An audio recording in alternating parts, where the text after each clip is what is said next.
Hello, good afternoon and welcome to Midday Prime. I'm Gautam Roy. Well, this is the show where we take you through all the updates, the latest ones from across the country and the world. And the biggest update today is, of course, it's Diwali. So very happy Diwali to you all. We'll bring you up to speed with all that's happening in the country and the world.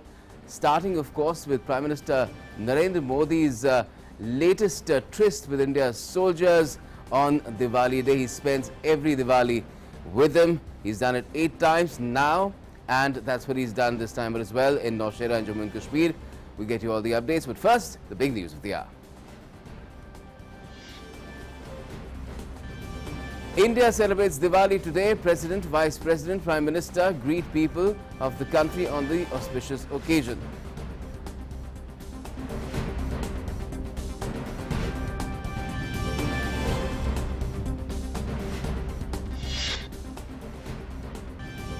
Continuing the tradition of celebrating Diwali with Jawans, this year too, Prime Minister Narendra Modi celebrates Diwali with Army Jawans serving in forward areas at Nowshera and Jammu and Kashmir, pays tributes to martyrs.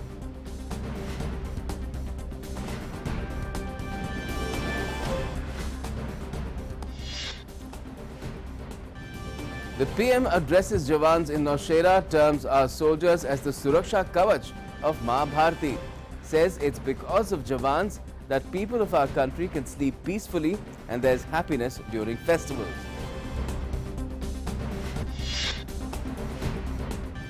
The PM in Nowshera says blessings of crores of Indians are with our soldiers on Diwali. Commends the brigade for exemplary role played by it during this surgical strike.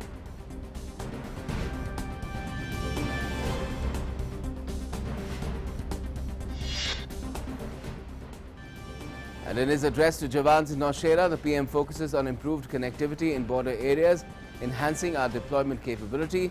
Further adds that India now is committed to self-reliance in defence sector. Emphasizes on enhancing our military capabilities in line with changing world and modes of war.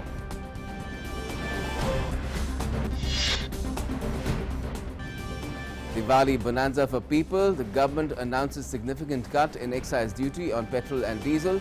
Duty on petrol cut by 5 rupees, while that on diesel by 10 rupees. 9 states also announce additional cuts. Reactions pour in from people across the country.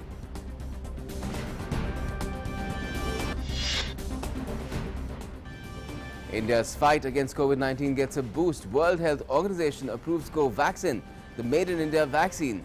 Gives emergency use listing status to the vaccine manufactured by Bharat Biotech. External Affairs Minister Dr. S. Jaishankar calls it a global recognition of Prime Minister Modi's vision of Atmanirbhar Bharat. And in sports, India wins big at the T20 World Cup, beats Afghanistan by 66 runs in their encounter in Abu Dhabi, keeps chances to reach the semis alive.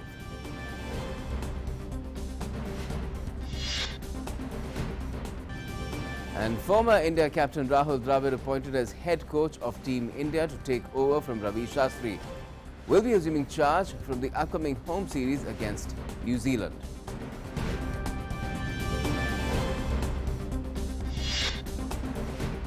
Also, Liverpool storm into the last 16 of the Champions League with a comfortable win over Atletico Madrid, finish at the top of Group B.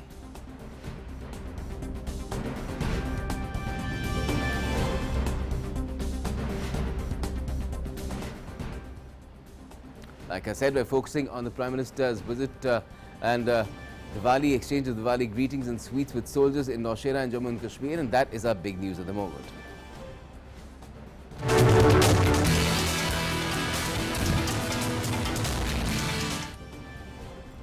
Well, Prime Minister Modi is in Jammu's Nowshera to celebrate Diwali with soldiers.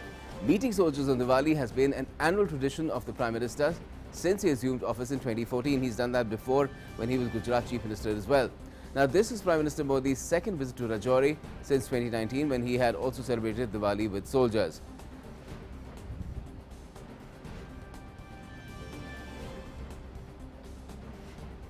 The customary exchange of sweets also there, and lots of cries of Bharat Mata Ki Jai too. And the PM also paid tributes to martyrs in Nowshera in Jammu and Kashmir who sacrificed their lives in the line of duty.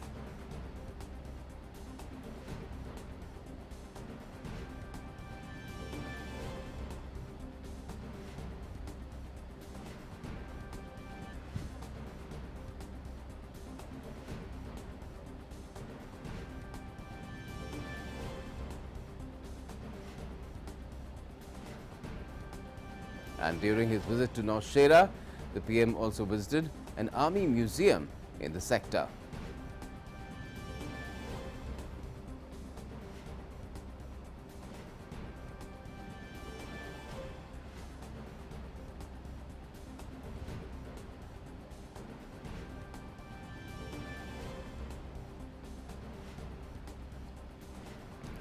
And the PM also signed the visitors' book and later interacted with veterans in Nowshera.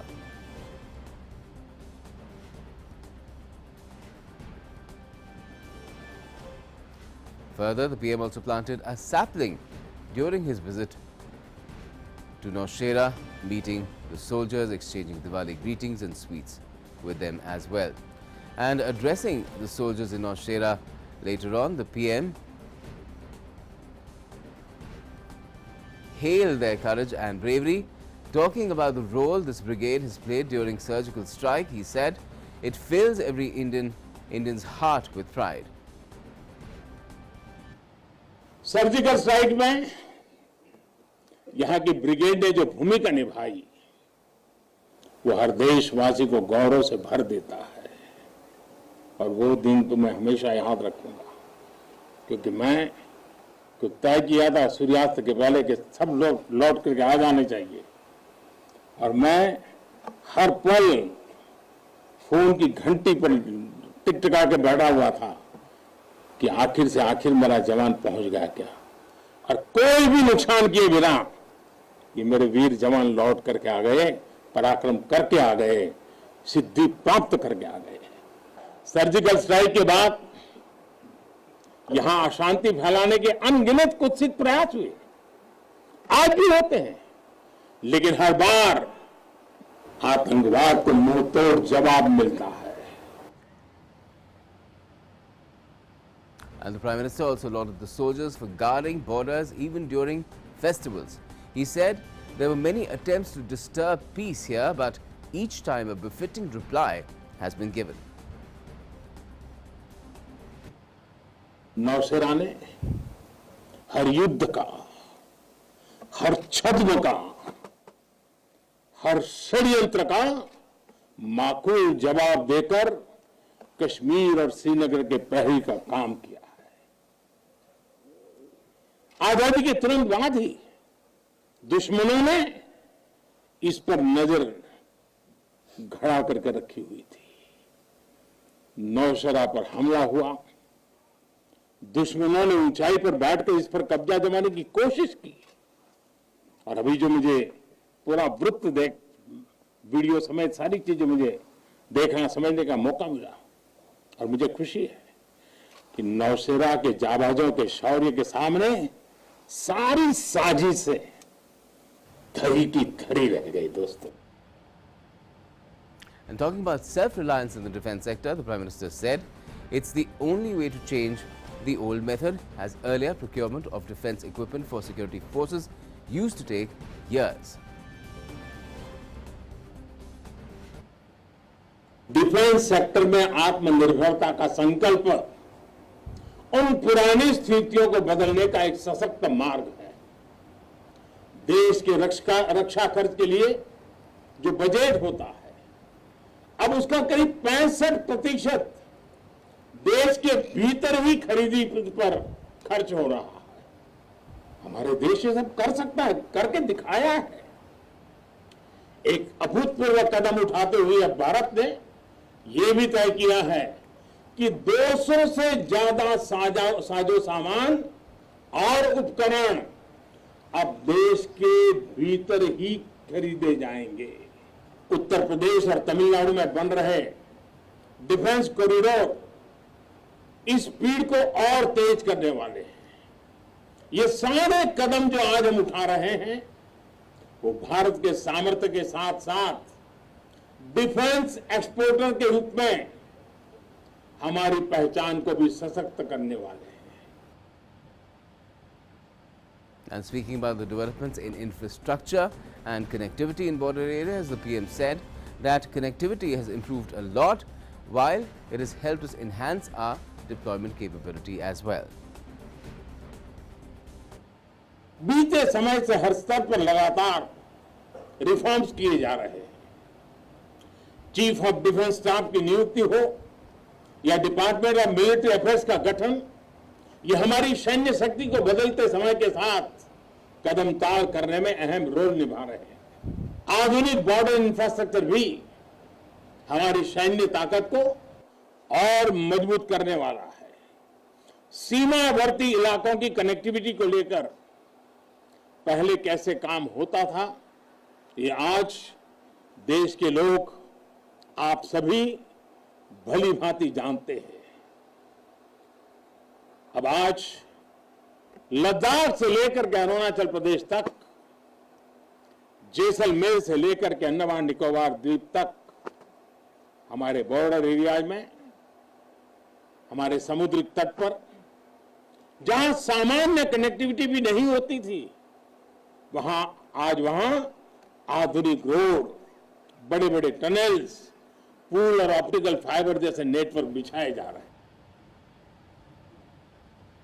And the PM also encouraged women to come into security forces. He said the role of women in the area of security of the nation is touching newer heights, while he also hailed the decision of women being given permanent commission in the army and getting admission in premier military institutions.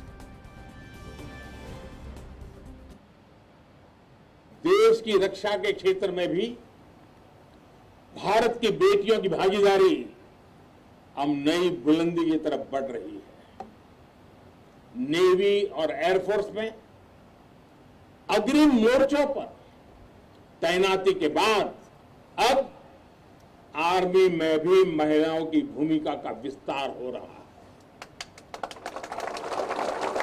Military police के द्वारा बेटियों के लिए खोलने के बाद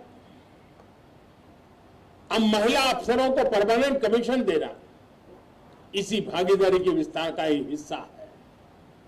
अब बेटियों के लिए नेशनल डिफेंस एकेडमी, राष्ट्रीय मिलिट्री स्कूल और राष्ट्रीय इंडियन मिलिट्री कॉलेज जैसे देश के प्रीमियर मिलिट्री संस्थानों के दरवाजे खोले जा रहे हैं। And the Prime Minister also applauded the valor and courage of the Indian Army and said that the nation's army is different and unique compared to other armies. Bharat की सेना दुनिया की किसी भी दूसरी सेना से अलग है, उसकी एक अलग पहचान है। आज विश्व की शीर्ष सेनाओं की तरफ एक प्रोफेशनल फोर्स तो है ही, लेकिन आपके मानवीय मूल्य, आपके भारतीय संस्कार आपको औरों से अलग एक असाधारण व्यक्तित्व के धनी बनाते हैं। आपके लिए सेना में आना एक साधना है, साधना। जैसे कभी ऋषि मुनि साधना करते थे ना, मैं आपके हर एक के भीतर वो साधक का रूप देख रहा हूं। And the PM also said that the Indian Army has dedicated itself and the lives of all the soldiers to the security and safety of the nation. हम राष्ट्र को शासन, सत्ता और साम्राज्य के रूप में नहीं देखते। हमारे लिए तो ये साक्षात जीवंत आत्मा है। इसकी रक्षा हमारे लिए केवल भौगोलिक रेखाओं की रक्षा भर नहीं है। हमारे लिए राष्ट्र रक्षा का अर्थ है इस राष्ट्रीय जीवंतता की रक्षा, राष्ट्रीय एकता की रक्षा और राष्ट्रीय अखंडता की रक्षा। जब देश को जरूरत पड़ती है तो आप सब आपदा, विपदा, बीमारी, महामारी से देशवासियों की हिफाजत के लिए मैदान में उतर आते हैं। जहां कोई नहीं पहुंचे वहां भारत की सेनाएं पहुंचे, ये आज देश का एक अटूट विश्वास बन गया है. And later, the Prime Minister also interacted with the brave hearts of the Indian Air Force and extended Diwali greetings at Jammu Airport.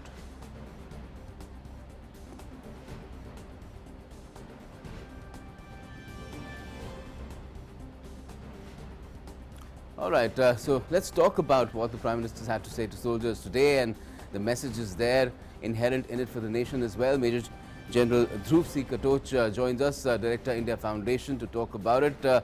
First of all, very happy Diwali to you, General Katoch. And what do you make of the PM keeping this tradition going, meeting, exchanging sweets and greetings with soldiers at different locations, very tough locations, each and every year? He'd been doing that when he was Gujarat Chief Minister as well, and he's carried it on every year while he's been Prime Minister. And the kind of message that he's had for soldiers, and how even that message has progressed through the years as well, in terms of how the Indian military forces have progressed as well. Thank you, Gautam. And before I begin, a very, very happy Diwali to you and to the millions of viewers all across India. Now, I think you see, this has become a tradition now as far as the Prime Minister is concerned. This is his 8th visit, and when he visited for the first time, it was a great event. But even now, it remains a great event, and throughout the year, people are anticipating, let Diwali come and the Prime Minister will come and visit. I think it is a very strong message which is being sent across on 2 different counts. One is to the armed forces per se, and the message to the armed forces is very clear that we are with you.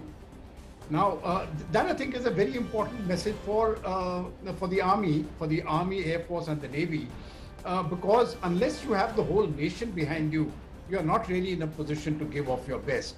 So, as a morale raiser, as a morale booster, I think it is a message which is unparalleled, and this has been done now for 8 years. So, I think across the length and breadth of the armed forces, there is not a single soldier who is not aware of what this means. It means a great deal. It means a great deal to every person who has donned the uniform.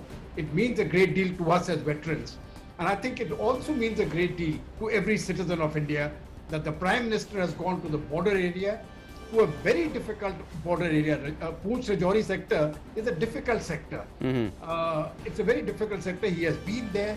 He has met the troops.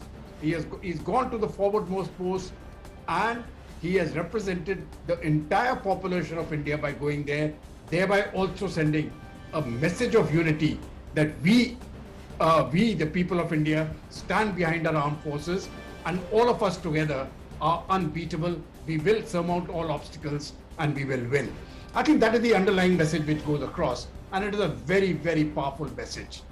Certainly. And when the PM says through these gestures and of course in words as well, that we are with you and we're proud of the kind of work that you're doing, you're ensuring that the nation has a sound sleep every night.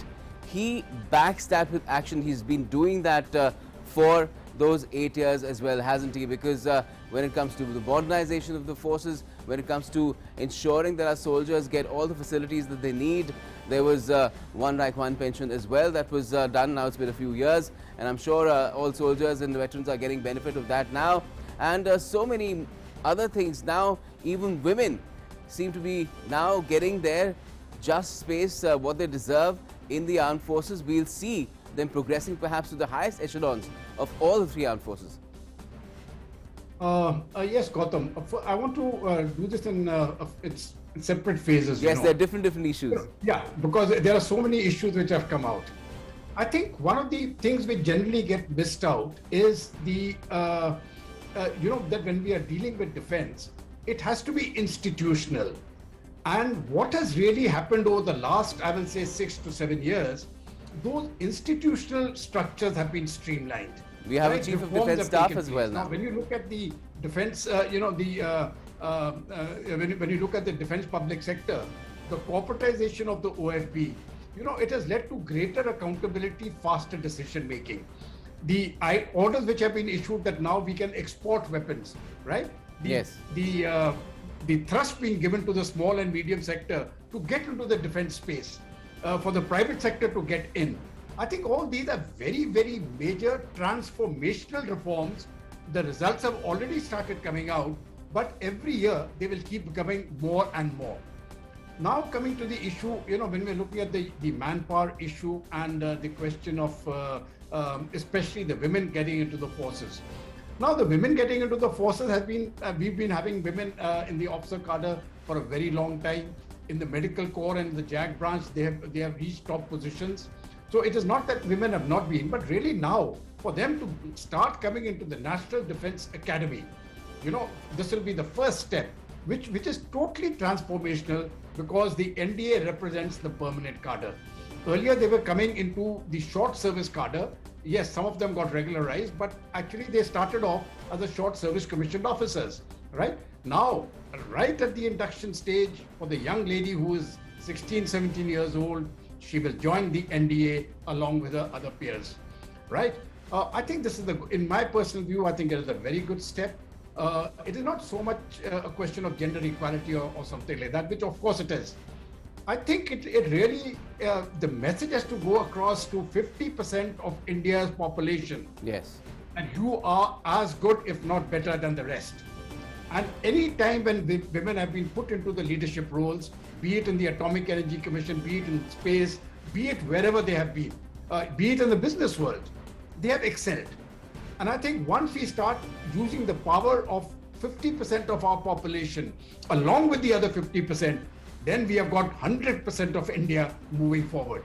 That message, there is no better way to give it than the armed forces themselves. So once the armed forces, once the women are there in the armed forces, they are in, and you will see them. When I was operating in the Machel sector, I was the CEO there for 3 years. We had a lady doctor with us, you see, and of course she didn't spend 3 years there. She spent about a month or so. Mm-hmm. But the point was she was there, and that is the forwardmost areas. So we have a lady doctor actually operating in the front. We have people we have our women officers in the logistics branch who have done an outstanding job. And I'm certain now that this is the next step. This is perhaps the ultimate step, you see. And after that, I think 10 years or 15 years from now, we won't talk about it. It'll be so normal. It is part of the, it'll be just part of the curriculum. As, when you get up in the morning, you say, okay, what's new? Women are there, so what? Right? Yes. That's the way it should be. I think it's a very important change, because the change is not just physical. The change is taking place in the mind. And I think that is the most important change of all. Yes. And the message that the PM had about self-reliance, Atmanirbhar Bharat, he said that we're going to have defense corridors, and we're boosting our defense manufacturing capabilities tremendously, both using indigenous technology and when technology is transferred as well, although we haven't seen much of that happening, but perhaps now that will also start catching up. You see, Gautam, the steps in this direction started about 4 to 5 years back. Now, unlike other sectors, where you can actually get instantaneous results, the defense sector is very, very slow. Yes. Primarily because, the volumes are small, and the clientele is very restricted. Mm-hmm. So it takes time to develop systems, to get them accepted by the forces, and then to actually get them into the system. Yes. Now, some of the major reforms which have taken place here, one I want to talk about is, in fact, I think which is the most important of all is decision making. Mm-hmm. Now, I think the entire procurement system of ours was so convoluted, it was so time consuming, that by the time you started to get a product, and by the time you finished the paperwork itself, 8 years had elapsed and we hadn't moved forward. Yes. Now that gap is being compressed to not more than 2 years. Mm-hmm. I think this is going to be a tremendous improvement, that if you order an equipment within 2 years, it will come to you. So that the decision making has improved, and I think the services are going to benefit a great deal by that. The second thing is our own capacities.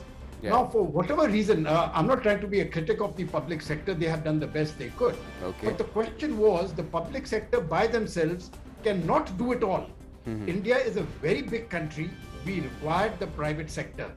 And for a very long time, the private sector was kept out of defense. Yes. Now the private sector has moved in, and they are going to keep moving in a big way. Please rest assured, to everybody, I want to make this assurance: the private sector will not impinge on the public sector. There is so much required that both the private sector and the public sector will have their hands full. So we need they might have to work sector hand in come hand as well. in a very big way, along with the public sector, because the public sector decision making has improved post the corporatization of the Ordnance Factory Board. Yes. So these are the very major steps which have been taken, and the third major step, which I think the results have already started coming out, is the communication infrastructure on the border areas. The connectivity. Now, when you look at our capacity today to meet the Chinese threat in eastern Ladakh, it was made possible because the roads had been built. And these roads weren't built 50 years ago. They have recently been completed. The Chinese have had an advantage over us since the 50s in getting their infrastructure right up to the borders. So they have a 70-year lead. Now, we have been trying to make up that lead over the last 5 to 6 years. It is going to take time. But the way the progress is going, I've heard what the defense minister has said on this particular issue. And these are very, very positive signs. The way bridges are being constructed, underpasses are being made, tunnels are being built. These are tremendous. We couldn't have imagined any of these things happening. So it is, when taken as a whole, I think it is going to improve our capacity. It is going to improve our capacity to defend the nation. Okay. And it will be very beneficial to the soldiers that they will have the material, the equipment, and the wherewithal to fight for the country the way this country deserves to be fought for. Which is why my next question to you, that when the Prime Minister spoke today, it was an unmistakable message for people within the country, but also for those who are inimical to India, be it, nations inimical to India or forces of, non-state actors, terrorists, organizations spread in different parts of the world. There is no mistaking the kind of message that the people had for them as well, from surgical strikes to everything else. You see, Gautam, I have always maintained that as India grows, that there will be many people across the globe who will not be happy with India's rise. Because as India grows, they feel competitively threatened. Now, so I'm talking about many powers who are very scared that if India becomes very big, what will happen to us? This is one. The second is the people who are actually antagonistic to us and who are lying on our borders. Yes. Now, China wants hegemony.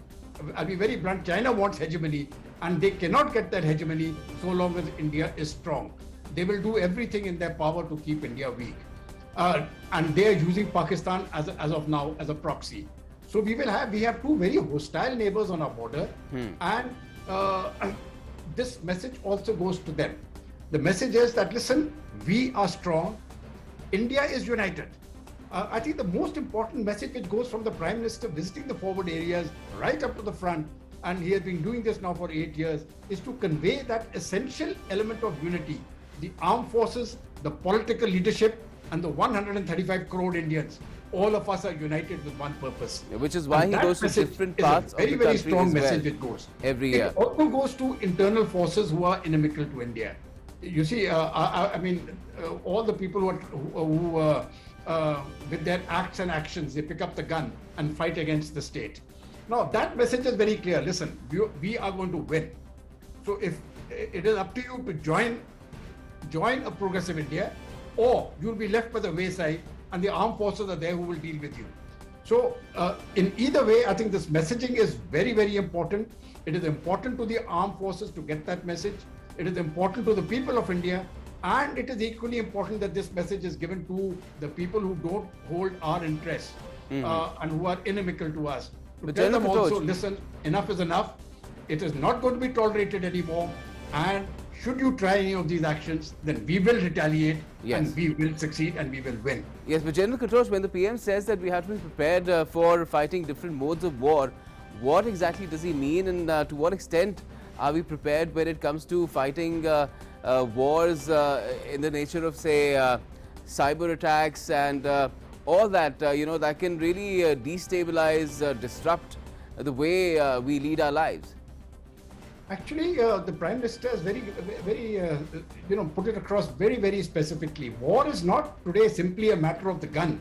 you're firing at the enemy is on one side and you're the other, and whoever wins, wins. It is much more than that. Today, information warfare is one of the key elements of warfare. Cyber warfare is the second key element.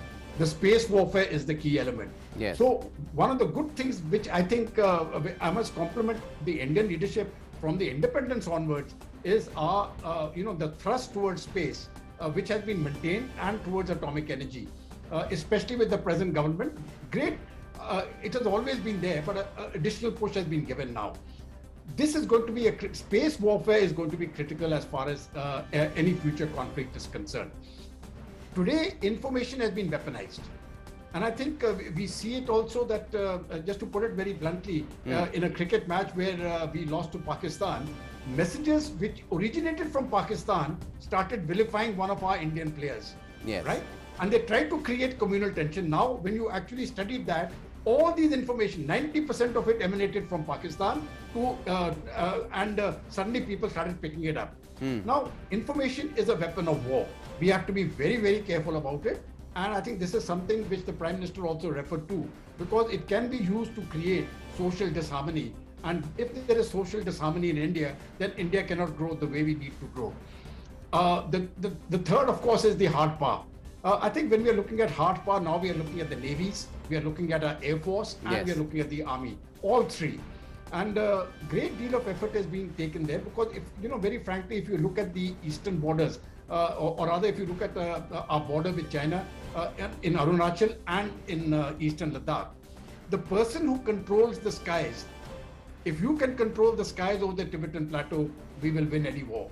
So that is why, when we get the aircraft, when we get the Rafale from France, it has to be seen in that light that it was required, and a quick decision was taken to empower the Air Force to get these planes. Yes. Now, those are the type of things I think we need to do, both in as far as shipbuilding, enhancing our shipbuilding capacities, getting onto manufacture of the latest fighter aircrafts, and modernizing our own weapons. Now, as this indigenous process has started, it will take time. These things cannot be done over a period of 1 to 2 years. But I think if we put in a time plan of say 10 to 15 years, we will reach where we want to reach. And those policies have been institutionalized and they have been put in place. I think that is the important thing. Yes, and Godspeed as far as that endeavor is concerned, and God bless our soldiers as well this Diwali day and every day that they guard our borders. Thank you so much for joining us, Chandra. Thank you so much. Okay, let's now move on to what is developing today as the developing story.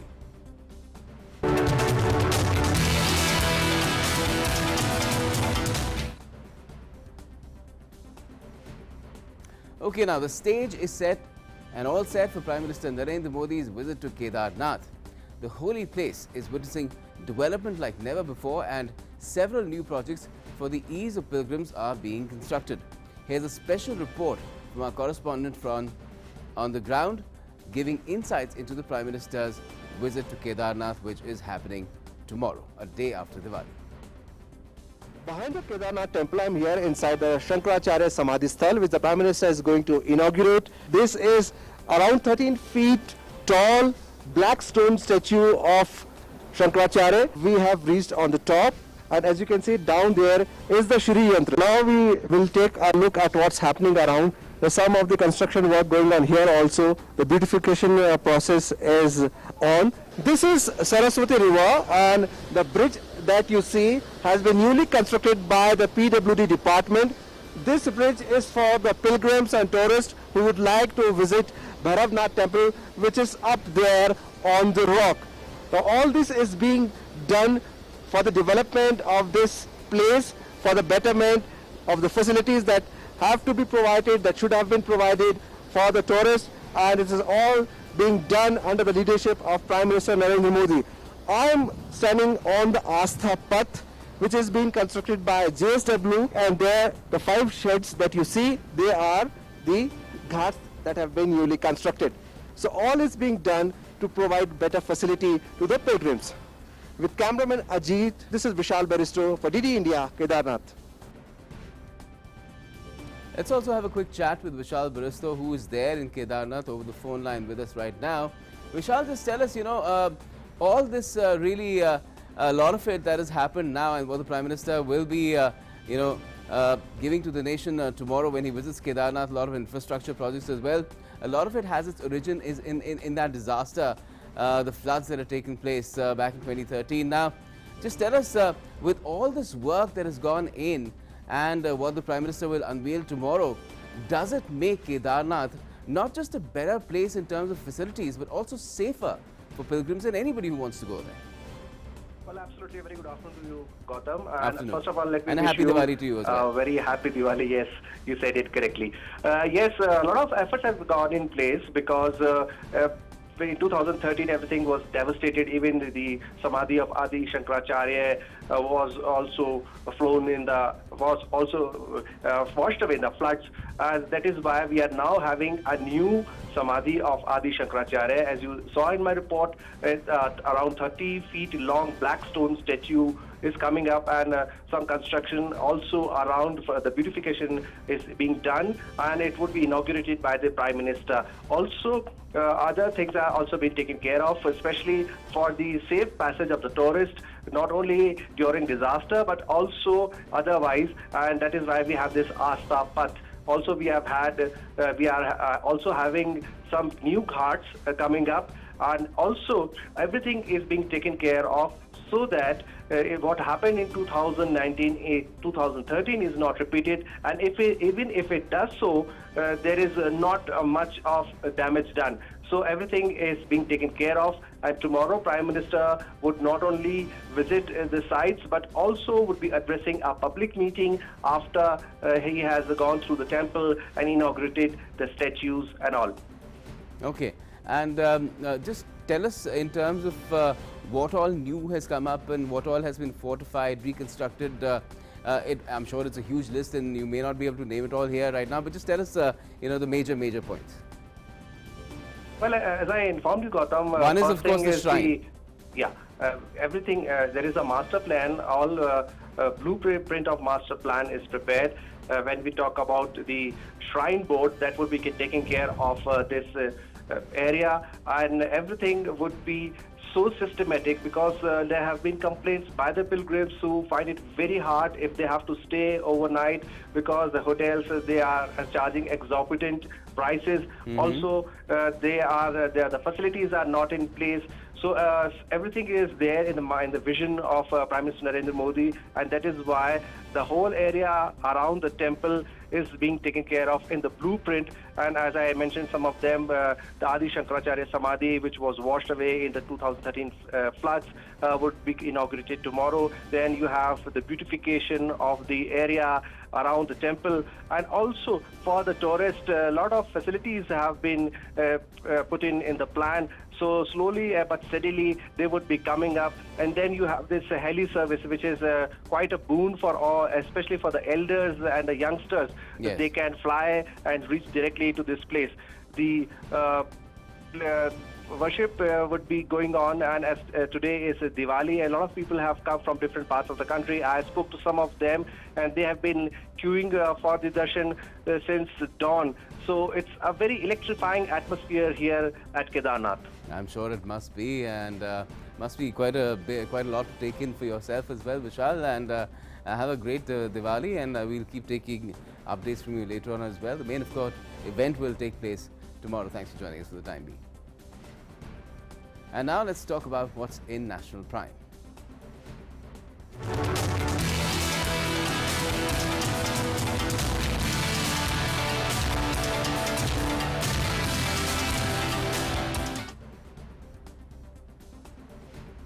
Well, the Union government took a significant decision on reducing central excise duty on petrol and diesel by 5 rupees and 10 rupees respectively yesterday. The price cuts have come into effect from midnight last night. The reduction in excise duty on diesel is double that of petrol. Farmers have, through their hard work, kept the economic growth momentum going even during the lockdown phase, and the massive reduction in excise on diesel will come as a boost to farmers during the upcoming Rabi season. The reduction in excise duty on petrol and diesel will also boost consumption and keep inflation low, therefore helping the poor and the middle classes. The decision is expected to further spur the overall economic cycle as well.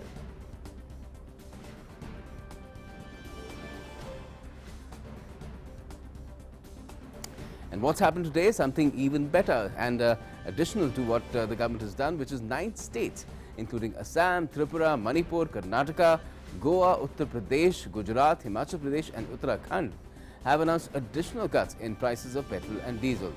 The price cuts have come into effect from midnight last night. Assam, Tripura, Manipur, Karnataka and Goa have reduced the prices of both the fuels by 7 rupees per litre in addition to the centre's relief.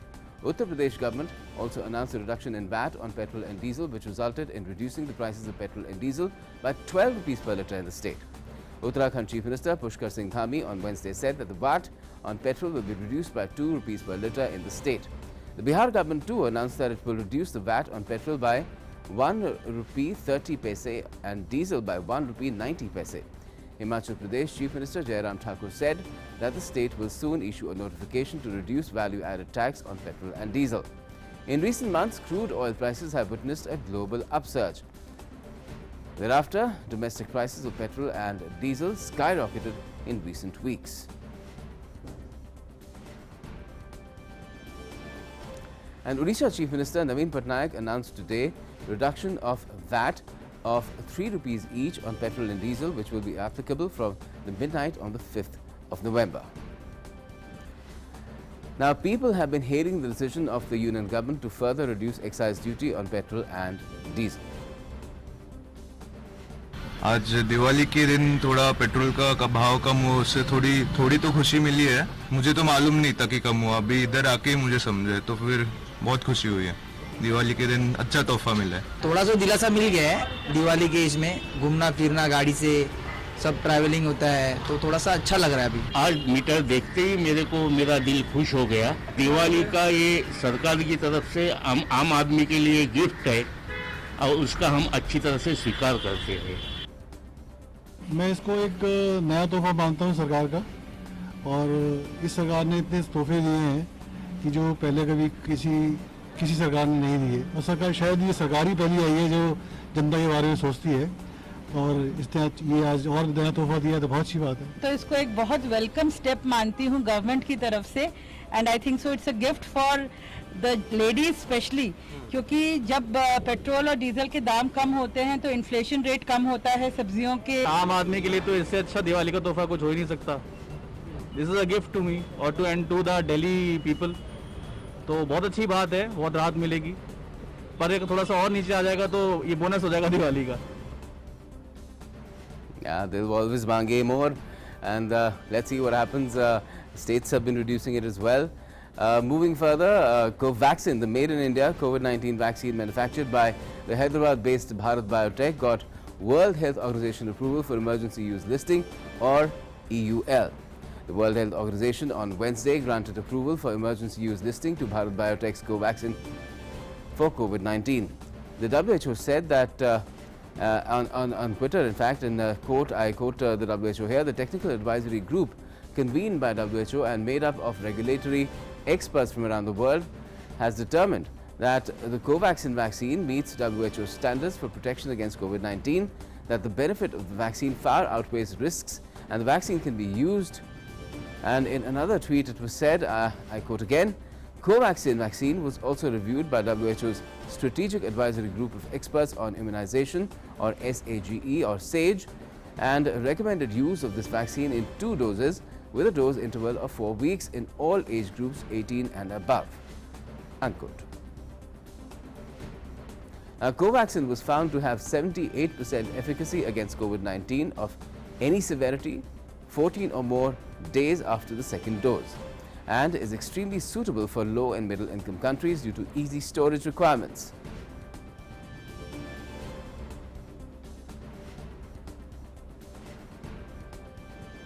Let's now get you an update on the nationwide COVID-19 vaccination drive as well. Well, the COVID-19 vaccination coverage has crossed the 107 crore landmark milestone. Over 107 crore 63 lakh vaccine doses have been administered across the country so far. Nearly 31 lakh vaccine doses have been administered in the last 24 hours as well.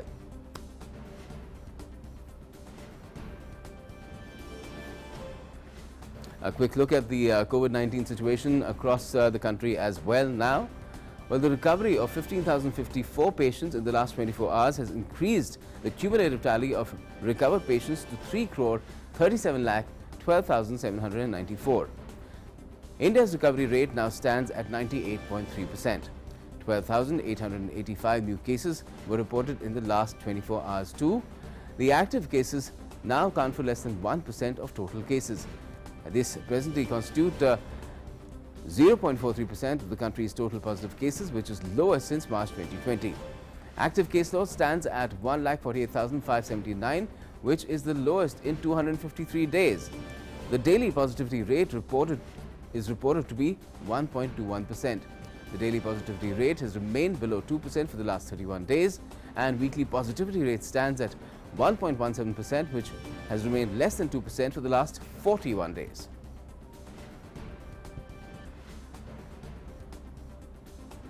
Now, India's glorious fight for freedom is one of the greatest struggles the modern world has ever witnessed. In today's episode of Saga of Freedom, we commemorate the birth anniversary of the great freedom fighter Vasudev Balwant Phadke, popularly referred to as father of Indian armed rebellion, and industrialist and Gandhian Jamnalal Bajaj.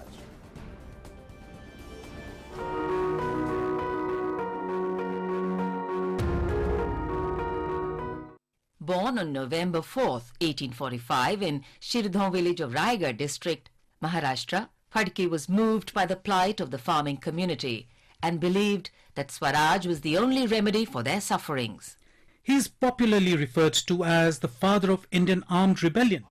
Despite being an employee of the military finance office in Pune, Phadke used to roam around the streets of Pune in Maharashtra during the mid-1870s with a thali and ladle in his hands and calling out, "Our country must be free and the Englishmen must be driven out." On Sundays, he used to travel to neighboring areas of Panvel, Palaspe, Tasgaon and Narsobachivadi to address the masses, and was apparently the first Indian to tour for public awareness, calling for the ouster of the British.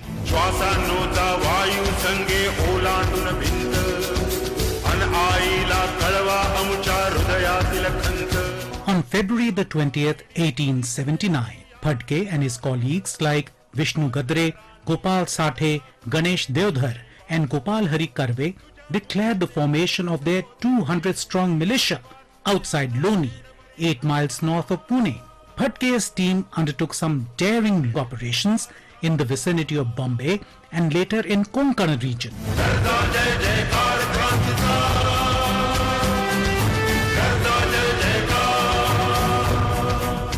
In May 1879, Phadke issued his famous proclamation denouncing the exploitative economic policies of the British government. Copies of the proclamation were posted to the governor, collectors and other government officers. The Times London on June the 3rd, 1879 carried a long editorial on the Phadke phenomenon. Later, when the Britishers tightened their grip, Phadke fled Maharashtra and tried to reorganize a fresh revolution with Rohilla and Sikhs in Nizam's forces, but his plans ended with his arrest on July the 20th, 1879. Phadke was sent to a jail in Aden, Yemen, because the British feared the Indian public's reaction to his arrest. He died while on a hunger strike on February 17, 1883. Vasudev Balwant Phadke died at the age of 37 years, but he paved the way for organized armed movement for the independence of India.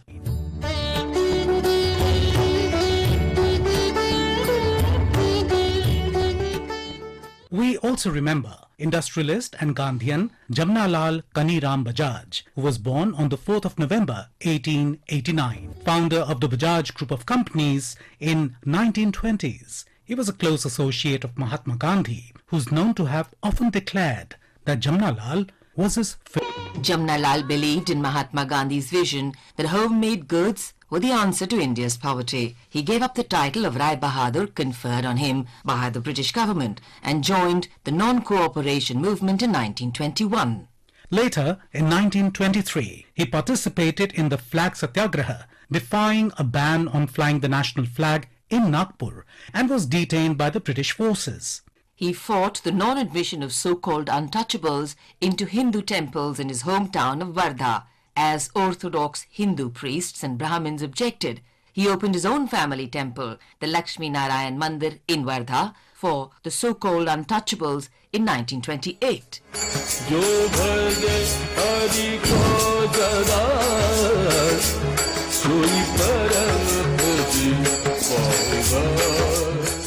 In honor of his social initiatives, the Jamnalal Bajaj Award has been instituted by the Bajaj Foundation. We salute this great industrialist freedom fighter.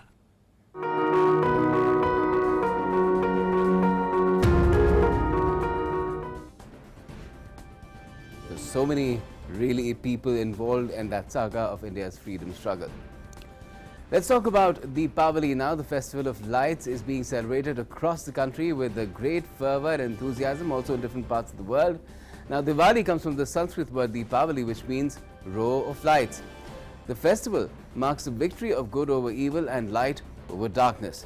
The lights glow, signifying all that is associated with illumination, including knowledge. The celebration marks the return of Lord Ram to Ayodhya after 14 years of exile, and the people of Ayodhya welcomed him by lighting diyas of joy. Friends and families get together, light diyas or earthen lamps in their homes, feast on sweets, exchange gifts, pray and play games. The festival also marks the new moon day of the month of Kartik, when Goddess Lakshmi was churned out of the sea. Diyas welcome and worship Goddess Lakshmi. The festival is celebrated on Amavasya, which is a dark night where there's no moon. The festival symbolizes a harbinger of new beginnings.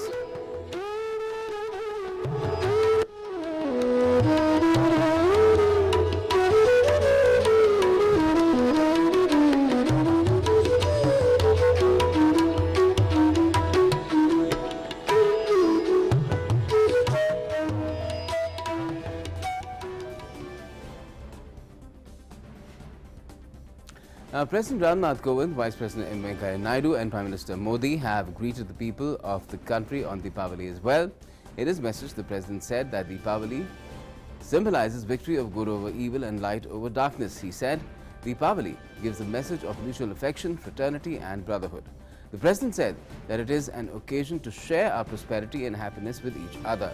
The President has called upon everyone to celebrate Deepavali together in a clean and safe manner and resolve to contribute in conservation and protection of the environment. The Vice President also extended greetings and good wishes to the people on the auspicious occasion of Deepavali. The Vice President in his greeting said that this festival brings light, harmony, prosperity and peace into our lives.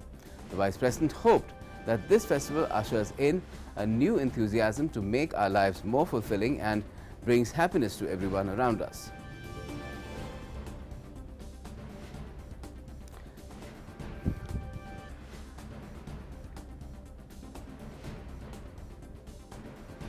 And Prime Minister Narendra Modi also extended greetings on the occasion of Deepavali to the nation.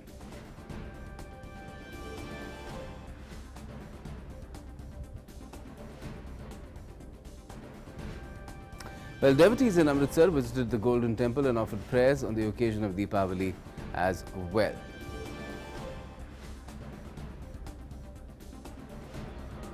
Just tells us about the syncretic and secular nature of India, its people and its faiths.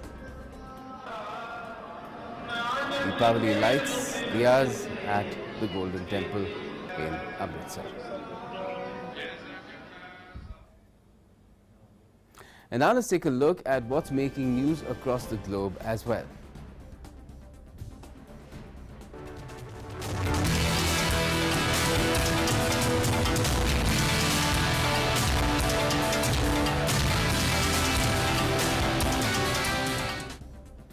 Well, British Prime Minister Boris Johnson has extended greetings on Deepavali to everyone. The UK PM in a video message said Britain would be a lesser country today without the huge contribution of Indians living there. Folks, it's Boris Johnson here wishing everybody a very happy Diwali. The lights are on in Leicester's Golden Mile, the samosas and sweet treats are being handed out and people are taking in all the wonderful sights, smells and sounds that make this festival so luminous and exciting. And of course, running through this occasion is the central message of good over evil, hope over despair, knowledge over ignorance, an uplifting message that I believe we can all take to our hearts. And to British Indians, for whom this festival means so much, I want to express my personal admiration and respect for everything you do for our country. So, to everyone celebrating Diwali here in Britain and around the world, I want to wish you all a happy Diwali and a joyful and successful New Year. Shubh Diwali. Shubh Diwali indeed. And on the other side of the Atlantic, United States lawmakers have introduced the Diwali Day Act, a legislation that would make Diwali a nationally recognized holiday there. Led by Congresswoman Caroline B. Maloney, the historic legislation has been co-sponsored by a number of lawmakers, including Indian Americans. In her statement, Maloney said that Diwali celebrates the victory of light over darkness and that it symbolizes the nation's continuing fight against COVID-19.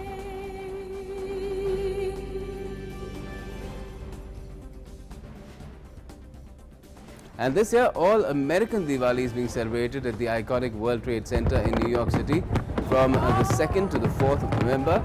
As part of All American Diwali 2021, fireworks lit up the sky over the Hudson River on Wednesday night.